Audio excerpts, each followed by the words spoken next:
ಕಲಬುರಗಿ ಜಿಲ್ಲೆ ಚಿಂಚೋಳಿ ತಾಲೂಕಿನ ಸುಲೇಪೇಟ್ ಗ್ರಾಮದಲ್ಲಿ ಭವಾನಿ ಮಂದಿರದಲ್ಲಿ ಜಾಣ ಪ್ರತಿಷ್ಠಾನ ಆರೋಗ್ಯಧಾಮ ಅಡಿಯಲ್ಲಿ ಯೋಗ ದಿನಾಚರಣೆಯನ್ನು ಅತ್ಯಂತ ವಿಜೃಂಭಣೆಯಿಂದ ಆಚರಣೆ ಮಾಡಲಾಯಿತು.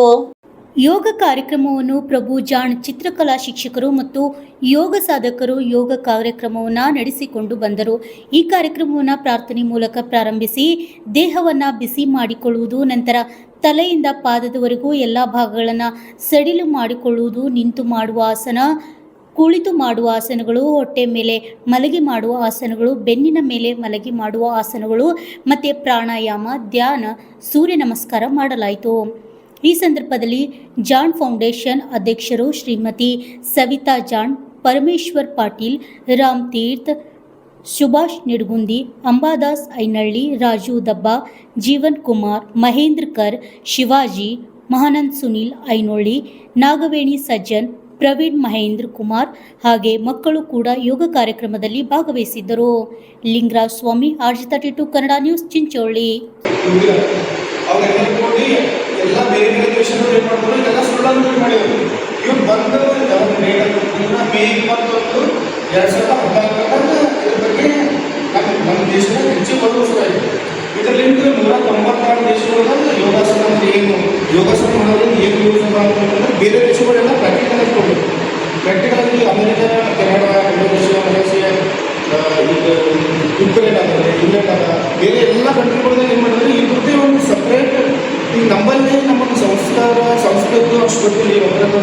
ಇವೆಲ್ಲ ಏನು ಮಾಡ್ತಾರೆ, ಇಂಗ್ಲೆಂಡು, ಕೆನಡಾ, ಅಮೆರಿಕ, ಬೇರೆ ಬೇರೆ ಕಂಟ್ರಿಗಳಾಗ ನಮ್ಮ ಭಾಷೆಗಳು ನಮಗೆ ಇನ್ನೂ ಕ್ಲಿಯರ್ ಇಲ್ಲ. ಬಟ್ ಅವರು ಪರ್ಫೆಕ್ಟಾಗಿ ಯೋಗಾಸನದ ಪರ್ಫೆಕ್ಟಾಗಿ ಇದು ಕರೆಕ್ಟ್ ಆಗ್ತದೆ ಏನು ಮಾಡ್ತದೆ.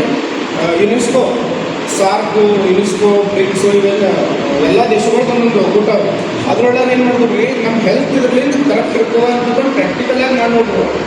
ಬೇರೆ ದೇಶದಲ್ಲಿ ಮಾಡಿದ್ಮೇಲೆ ಅವಾಗ ಏನು ಮಾಡಿದ್ರೆ ವಿಶ್ವಕ್ಕೆ ಪೂರ ಪ್ರಾಣಾಯಾಮ ಯೋಗಾಸನ ಮಾಡಿದ್ರೆ ಎಲ್ಲ ಚಲೋ ಆಗ್ತದೆ ಅಂತಂದ್ಬಿಟ್ಟು ಇದು ಸೈಂಟಿಫಿಕ್ಕಾಗಿ ಮೀರಿಸಿ ಫಸ್ಟ್ ಬರೋದು ಯೋಗಾಸನ ಮಾಡಿ.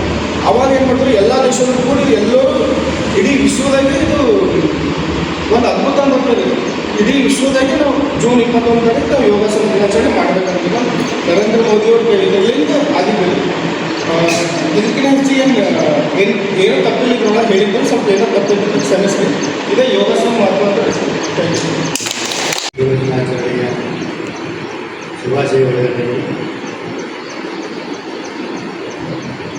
ಈ ಯೋಗ ಮಾಡುವುದರಿಂದ ದೇಹದ ಆರೋಗ್ಯ ಚೆನ್ನಾಗಿರ್ತದೆ.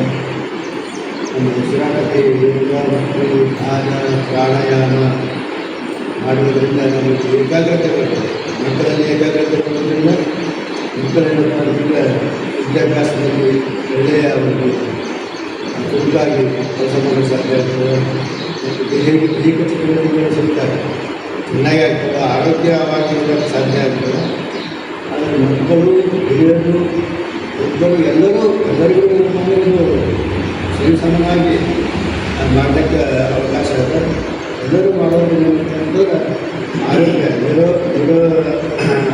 ರೋಗದಿಂದ ಮುಕ್ತನಾಗಿ ನಿರೋಗಿಯಾಗಿ ಮಾಡಲಿಕ್ಕೆ ಸಾಧ್ಯ ಆಗ್ತದೆ ಅಂತೇಳಿ ನಮ್ಮ ಜನರು ಹೇಳಿಕೊಂಡು ಹೇಳಿ ಭಾಷೆಗಳು ಇಡೀ ನಮ್ಮ ಭಾರತ ದೇಶದಲ್ಲಿ ಮಾತ್ರ ಇತ್ತು ಪ್ರಾಚೀನ ಕಾಲದಲ್ಲಿ ಯೋಗ ಅನ್ನೋದು.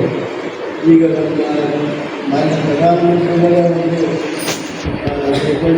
ಯೋಗ ದಿನಾಚರಣೆಯಿಂದ ಈ ವಿಶ್ವದಾದ್ಯಂತ ಈ ಯೋಗ ದಿನಾಚರಣೆಯಲ್ಲಿ ನಮಗಿಂತ ಹೆಚ್ಚಾಗಿ ಭಾರತ ದೇಶಗಳಲ್ಲಿ ಹೆಚ್ಚಾಗಿ ಚೆನ್ನಾಗಿ ಒಂದು ಆಚರಣೆ ಮಾಡ್ತಾ ಇದ್ದಾರೆ. ಪ್ರತಿಯೊಬ್ಬರು ಮನೆಯಲ್ಲಿ ಹೆಣ್ಣುಮಕ್ಕಳು, ಗಂಡು ಮಕ್ಕಳು, ಸಣ್ಣ ಮಕ್ಕಳು, ಎಲ್ಲರೂ ಯೋಗ ಮಾಡಬೇಕು. ಯೋಗ ಮಾಡೋದು ಒಳ್ಳೆಯ ಆರೋಗ್ಯಕರ ವ್ಯಕ್ತಿಯ ಜೀವಂತ ಬಿಡಲು ಕಾರಣೀಭೂತರಾದ ಜಾಣ ಸರ್ ಅವರಿಗೆ ಈ ಯೋಗ ಸಾಧಕರ ಪರವಾಗಿ ಮೊಟ್ಟ ಮೊದಲನೇದಾಗಿ ಅವರಿಗೆ ಹೃತ್ಪೂರ್ವಕ ಅಭಿನಂದನೆಗಳನ್ನು ಸಲ್ಲಿಸಲು ನಾನು ಬಯಸ್ತೇನೆ. ಯಾಕಂತಂದರೆ ಸುಲೇಪೇಟ್ 10,000 ಜನಸಂಖ್ಯೆ ಹೊಂದಿರುವಂಥ ಗ್ರಾಮ ಅಂತ ಹೇಳ್ಕೊಂಡು ನಾವು ಹೇಳ್ಕೊತೀವಿ ಅಷ್ಟೇ. ಆದರೆ ಇದ್ರ ಬಗ್ಗೆ ಕಾಳಜಿ ಎಷ್ಟು ಜನರಿಗಾದ್ರೆ ಎಷ್ಟು ಜನರಿಗೆ ಬಿಟ್ಟಿಲ್ಲ, ಅದು ಅವ್ರಿಗೆ ಬಿಟ್ಟಿದ್ದ ವಿಷಯ. ಅದ್ರೇನದ ನಾವು ಮಾಡೋದ್ರ ಸಲಕ ಆರೋಗ್ಯ ಶಿಕ್ಷಣ ಸಲುವಾಗಿ ಮಾಡ್ತಾ ಇದ್ದೀವಿ ಜೀವನವನ್ನೇ. ಆ ಜೀವನಕ್ಕಾಗಿ ಇವತ್ತು ಎಲ್ಲ ಗಳಿಸಿದ ದುಡ್ಡು ಒಂದು ಸ್ವಲ್ಪ ಆರೋಗ್ಯ ಇರಲಿಲ್ಲ ಅಂತಂದ್ರೆ ಅಲ್ಲೇ ಹೋಗಿ ದವಾಖಾನೆಗೆ ಹಾಕ್ಬಿಡ್ತೀವಿ. ಪ್ರತಿನಿತ್ಯ ಆಹಾರ ಹೆಂಗೆ ಬೇಕೋ ಹಂಗೆ ನಮಗೂ ಸಹ ಯೋಗ ಬೇಕು. ಆ ಕಾರಣಕ್ಕಾಗಿ ಪ್ರತಿನಿತ್ಯ ನಾವು ಬೆಳಿಗ್ಗೆ 5 ಗಂಟೆಯಿಂದ 6 ಗಂಟೆವರೆಗೆ ಅವರು ಯೋಗವನ್ನು ಕಲಿಸಿಕೊಡ್ತಾ ಇದ್ದಾರೆ. ಅದೇ ರೀತಿಯಾಗಿ ಯೋಗ ದಿನವನ್ನು ಸಹಿತ ಇವತ್ತು ಮಾಡಿದ್ದಕ್ಕಾಗಿ ಅವರು ಎಲ್ಲರಿಗೂ ಪರವಾಗಿ ಜಯಣ್ಣ ಸರ್ ಅವರಿಗೆ ತುಂಬ ಧನ್ಯವಾದ ಹೇಳಿ ಎಲ್ಲರಿಗೂ ಶುಭಾಶಯಗಳನ್ನು